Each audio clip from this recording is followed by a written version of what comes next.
Добрый вечер, Tubaneros. So, as though with all the problems in front of our faces today, what's the point of dredging up this piece of ancient history? Because the past is not only present in a dialectical sense, but because it is made use of to tyrannize the present. The real reason for the Western interest in the Gulag boogeyman is obvious. You want public option health care? That leads to the Gulag.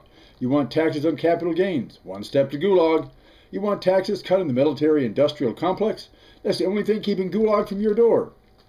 Let's ignore, of course, that the U.S. now has a higher ratio of incarceration per population than the USSR ever did. And thanks to the Patriot Act, to keep us strong and free, you're living in a surveillance state that would have made the Red Secret Police white with envy. The incongruity of this has led me, as it should you, to examine this boogeyman used to keep you under the bed like a scared child. In classic Marxism, both Marx and Trotsky wrote of labor armies, but traditional Russian convict labor had more to do with the Gulag system. The term Gulag, by the way, was not commonly used by Soviet citizens at the time, whether in it or outside of it. The official term was corrective labor camp, in common usage just labor camp, or the camps, lageria, or prison, or the zone, or just the pre-Soviet old term katorga, meaning hard labor exile, usually used by peasants who have a knack for calling things as they are without any ideological agenda. Alexander Solzhenitsyn's books, as translated in the West, popularized the term Gulag into a proper noun for the whole system. Gulag is the Russian acronym for State Administration of Camps and Special Settlements. Its existential purpose was to appropriate its share of state subsidies and nationalized land and labor. The actual productive value of its contribution to the USSR economy was in the long run beside the point, and I'll get to that in a bit. The Gulag was to justify state subsidies to the security apparatus and serve as the foundation for an autonomous state of its own.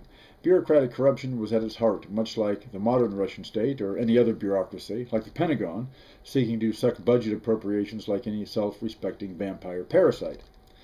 Its origins lie in the institutional rivalry between the Soviet Army and the security apparat, known in this period as the Vecheka, then the OGPU, and the NKVD. The security organ, we'll call it that since that's what it called itself, the security organ allied with Stalin in the post-Lenin Kremlin power struggle. Stalin, as party secretary, feared the bayonets of the army as much as those ever-sensitive organs because they might cut the party down to size too. There was a common apprehension, rightly or wrongly, in the party and state, that Trotsky would make himself the Napoleon of the USSR because he'd founded the Red Army.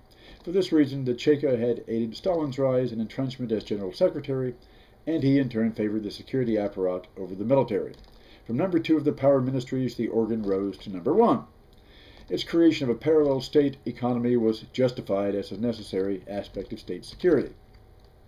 One of the ironies of Gulag, downplayed by most Cold War Western historians, was Gulag's origins in the period of NEP, the NEP, the new economic policy, that golden age of 1920s Soviet capitalism. In a page right from the Reconstruction American South, the organ came up with the idea of putting prisoners to work on a paying basis, supporting themselves by their own labor, and thus putting money into general state revenues. Newt Gingrich, move over, baby. The man credited with this was a stereotypical black marketeer mafiosi of Jewish descent, a free market entrepreneur, named Naftali Frankel. Frankel was arrested as a smuggler and soon conned the organs into making him their chief organ of the Solovetsky Island prison system, managing the use of convict labor in the subcontracted OGPU Timber Trust in Karelia, the Karelian Autonomous Republic, located in the far northwest next to Finland. So, that's right. Gulag was created and first managed by a capitalist and organized on capitalist principles to exploit labor for the profit of the contracting agency. Contrary to Western common knowledge, there was resistance to this idea within the Soviet system. The man in charge of prison administration wrote in 1927, "The exploitation of prison labor, the system of squeezing golden sweat from them, the organization of production in places of confinement, which, while profitable from a commercial point of view, is fundamentally lacking in corrective significance. These are entirely inadmissible as Soviet places of confinement." For that reason, Gulag was instituted as an unpublished decree of state 2 years later, when the 5-year plan of full nationalization was being initiated, the period of the so-called Great Break with all forms of mixed economy. But that did not mean the profit motive was taken out of production, only a change in its form. Frankel's model prison system in Karelia was run almost like a private corporation, contracted by the state to cut timber, build access roads in Karelia, and finally irked the public authorities of the Karelian Autonomous Republic. Frankel's cheap labor convicts were underbidding the labor of free workers in public enterprises. Frankel and his administration were accused of being a merchant with large grabbing hands, and that his basic goal is to make profits. Take note, Walmart. So, Gulag originated as a species of market reform project under a prototypical business oligarch. Frankel was so beloved of Stalin and his organs that when all other Gulag executives were arrested in the purges of the late 30s, Frankel was spared and, as far as is known, died of natural causes.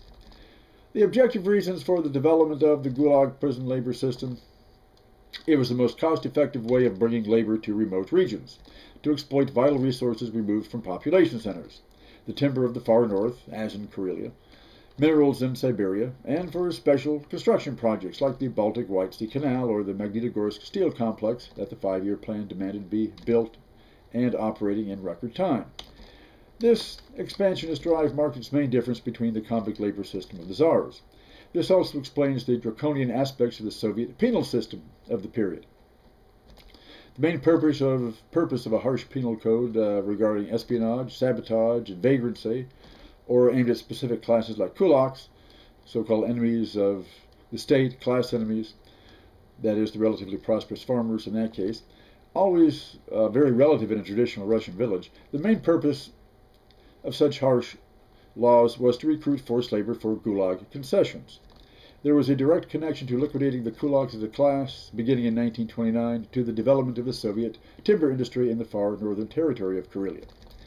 Gulag had two major components: the labor camps proper, which have received most of the attention, and exile of individuals and of labor colony settlements, where suspect classes or ethnic groups were deported en masse as whole families and placed in special exile settlements on a form of parole.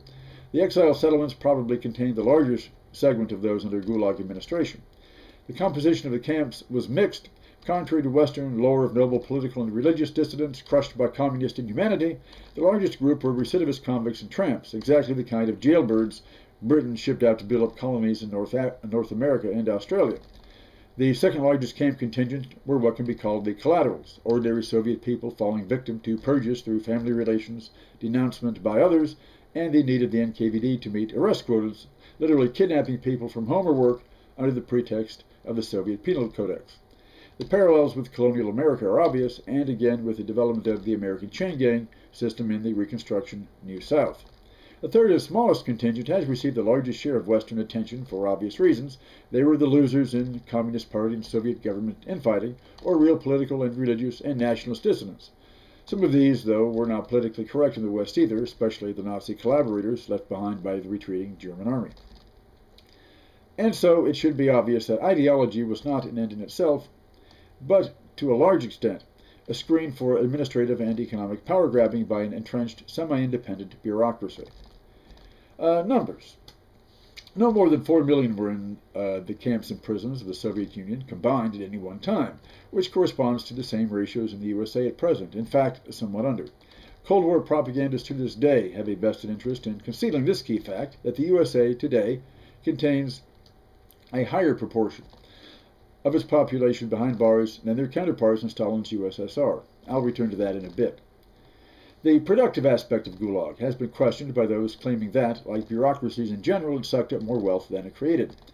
Its early productive idealism became secondary to justifying an expanding, bureaucratic state within a state that thrived on state subsidy, state contracts, and needed bodies to justify its expanding budget appropriations for expanding its reach. The profit motive was very much a part of the system, though the economic record of Gulag is a mixed one. It certainly helped open isolated areas and exploited their resources for the state plan, but it did succumb to its ambitions and wasted subsidy, as well as the lives of thousands of prisoners on grandiose pharaonic projects like the Baltic White Sea Canal. Gulag was a hog at the Soviet trough, much like a semi-private contractor today that became a vested interest considered by Stalin to be too big to fail. Of course, like the banks that immediately come to mind, this phrase was not true. Gulag's productive practicality had largely waned by the time the People's Republics of Eastern Europe were created, which is why they did not have prison labor camps all over the Vistula or Danube basins. The more developed economies of Eastern Europe did not really need this kind of primitive labor, and its few Gulag spin-offs faded soon after Stalin's death. For these first few post-war years, prisoners from Eastern Europe were often shipped to camps in the Soviet Union. Excuse me, which reminds me of the story of a Romanian refugee who settled in the United States, became a Spanish teacher, who was being shipped off to the Gulag in Siberia, not in Romania proper. Apparently he was that important. And en route, in the compartment, while he was under guard by a Russian soldier, he waited for the Russian soldier to fall asleep, pried open the window, threw his suitcase out the window, then jumped himself. And this being the middle of the night, he had no idea on what or where he would land, but from that he made his way to the United States, where he was adopted by a family, and of course we always used to love him telling the story because along came the Latin gestures of his being on a farm with 50 milking cows until he could become a U.S. citizen. But anyway, by the early 1950s, a sufficient population had been developed in those remote Soviet regions, with or without the former Spanish teacher. The settlers and their children and released camp inmates who had to serve extra years in exile stayed on in these regions also because they'd sunk roots and had nowhere else to go. In the case of some groups like Chechens and Tartars, they were forbidden to return to former homes until the 1950s. The Gulag system thus began to starve free employment, as it was accused of doing in Karelia in the 1920s, only now with more serious consequences. It became a drain on post-war economic recovery and development. Even so, it took another Kremlin power struggle to break the system when the state security chief Lavrentiy Beria lost his post-Stalin bid for power to Party Secretary Khrushchev, breaking the security apparat's independent power and harnessing the KGB, as it was then known, back into line under the party. The Gulag was depopulated in a series of amnesties, and its administration was finally terminated in 1960 by merging it with the civil prison system. The ironic thing in all this high political shadowboxing is that Beria was the real liberal reformer of the two. He was executed as a traitor to the party for advocating some of the very things Gorbachev did do. The reforms of the Khrushchev thaw were basically Beria-stolen ideas, including the gradual dismantling of Gulag. This kind of political theft was an old story, as the economic revolution from above that bears Stalin's name was originally conceived by Trotsky and the left opposition and appropriated by Stalin and the security organs after Trotsky's removal. But anyway, the numbers of the incarcerated would fluctuate as the system expanded, but at its height during the Great Terror period on the eve of World War II, Soviet archives indicate a combined camp and colony population upwards of 1.6 million in 1939. Others estimate that 1.5 to 1 or 1.2 million people, it varies, using depending on the math used, were in the Gulag system's prison camps and colonies by wartime. This in a population of approximately 170 million in the 1940 Soviet census.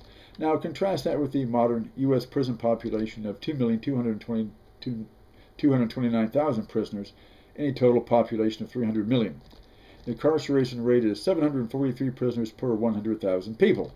Do the math, and you come out with a proportional incarceration rate that somewhat favors the USA and its mandatory sentencing when it comes to repression over Gulag's administrative tribunal system.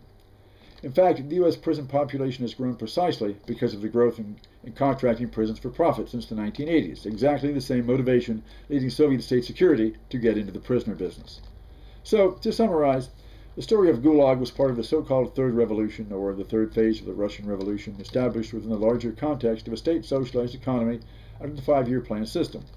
The system looked on the peasant mass as an internal colony for exploitation, much as the Washington Consensus treats the Third World with its austerity developmentalism. The Soviet security apparatus wanted its share of land and native labor to build not so much Soviet power as its own, building itself up as a semi-independent state power within the state. Like all contractors, their program was designed to make a profit through expropriation of subsidy, more than to contribute real productive value. It was founded as a market reform project by a black market mafia capitalist, and again, run originally on the same principles of the neoliberal Washington Consensus, the kind of austerity program now being foisted on the Eurozone. Now we come at last to the political uses of this legacy. For years after degulagization, of the USSR, the party, especially under Brezhnev, mandated a hands-off policy regarding this epoch, drawing a veil over it just like American conservatives want to ignore the American legacy of slavery and convict labor. They quite rightly fear that open discourse on this topic could be exploited by political enemies, not for its own sake, but as a moral club for beating the system over the head for opportunistic reasons. They were certainly borne out in this by the way the Gulag archives were hyped in the Glasnost era to discredit the entire Soviet period. It wasn't so much that this information was unknown, but that it became a fashionable vehicle of protest. Stalin oppressed the people through Gulag. Now give us rock and roll and blue jeans and the dollars to buy them from Walmart. The Gulag archives were opened for the purpose of cynical debunking of the entire Soviet era. This was the last exploitative use of Gulag and its inmates, and ultimately the most deceitful. You want to keep your subsidized apartment? Gulag! You want to keep your free medical care? Gulag! You want to keep free medical education? Gulag! Your month's paid vacation every year? Gulag.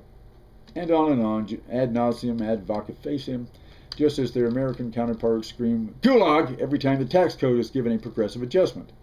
And in fact, these same American think tanks were advising the Yeltsin-era Democratic reformers in regurgitating these ideas. Yet in good part, the Soviet system brought this on itself by sweeping this history under the rug, by refusing to come to grips with it and allow open debate and discussion when the Soviet system was still vigorous enough to withstand the criticism. By the 1980s, a new generation was no longer willing to discuss improving socialism, but wanted to trash the whole thing, using the allegedly hidden history of the Gulag to do so. And, as I said a moment ago, they were helped by Cold War Western academics who'd long been working under the same agenda. New histories have been written by Anne Applebaum, who continue the tradition, while she elsewhere maintains the special nature of Israel as above all criticism. But that's a different video. So anyway.